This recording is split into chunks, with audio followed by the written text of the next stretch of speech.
From Fairfax, Virginia, this is Out of the Past with Chuck Langdon and Lee Shephard, an in-depth discussion with some of the most fascinating people of our time, many of them with strong area connections. Now, today's Out of the Past. No, don't touch that dial.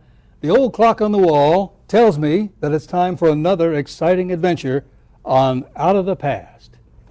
And it's mild. Now, the reason I'm using those old radio cliches is in honor of our guest today. Chuck has more.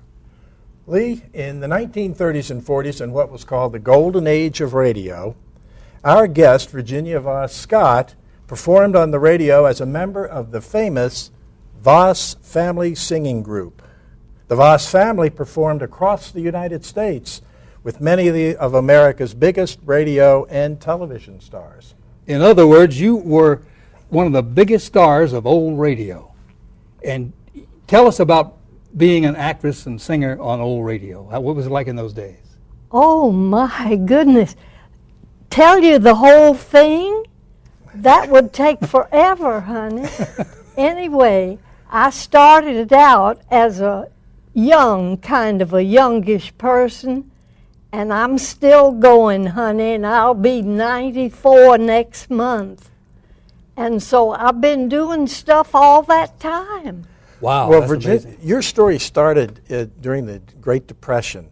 Tell us, and you were living in the Carolinas at the time. I was born in South Carolina, and I was one of 10 children. That's a big family. I was in the middle. They usually call that the pitiful middle child. And the pitiful middle child, people, feel sorry for, but I didn't have a hard time. I had a wonderful life. Anyway, my father was a Baptist preacher, and he was a college professor, too. My mother was very musical, and she would have had a music career, but she was too busy having babies. And so she just taught us to play the piano, and we didn't take to it. I never could play. Anyway, we sang. We had what you call a blood blend, which means if you're all in the same family with the same blood, then you could blend your voices together and you sound like one voice in harmony. There's a new moon over the old mill, and tonight's the night for me to be with you. For that new moon over the old mill has a way, it seems, of making dreams come true. Then my father, when he retired from the ministry, he opened a public school. Well, it wasn't exactly a public school. He called it a private school because he just had it in one little schoolhouse, and we had moved to Charlotte, North Carolina then, and he taught this private school. And all of a sudden, one night, it burned to the ground, and there was no insurance. And honey, when you got a big family and you got no insurance, that's bad. Anyway, my aunt, who was his sister, lived in Connecticut, and she had a hotel that she was running, and she was having a hard time making ends meet. So she called my father on the phone, and she said, I want you to put your children in a car and come up here and help me run this hotel. This sounds like a movie, but it was real. And we all got in this old Overland car, you know, the kind with the running boards on the side. And my brothers went by bus, and we got in the car, and we went up to Connecticut, and my aunt put us to work. My sisters and I waited on tables.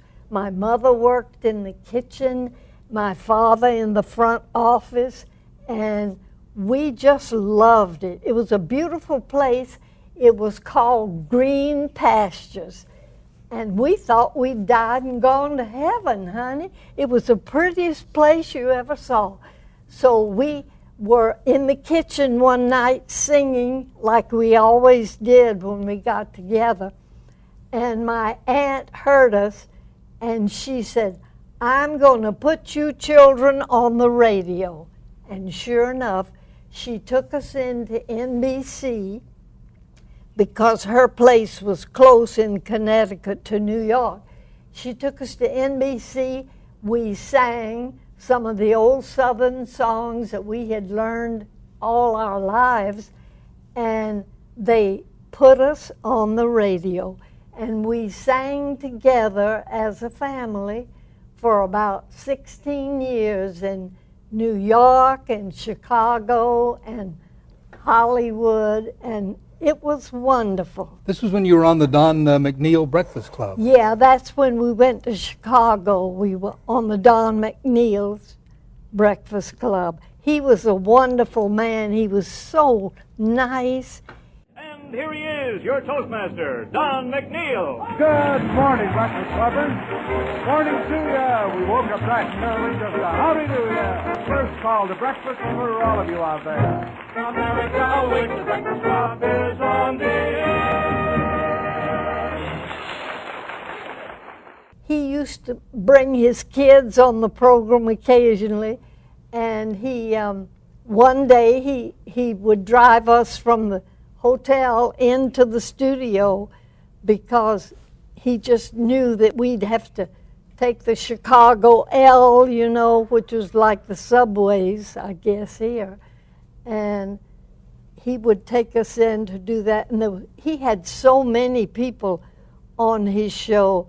I remember Kukla Fran and Ollie had been on his show for a long time. And then from there we went to California, and we were on the show with Uncle Ezra in the National Barn Dance. You know, and they had Hoosier Hot Shots and the Maple City Four and people like that and all that. How did you get into the acting part of radio? Well, we used to act kind of in some of the songs we sang because we did a lot of the old Southern mountain songs that we had learned when we lived in the South. And I remember songs, we just loved them, little songs like "Give me flowers while I'm living, I can't smell them when I'm dead." Please don't wait till I'm ready to be buried, and then slip some lilies in my hand. I always liked that one.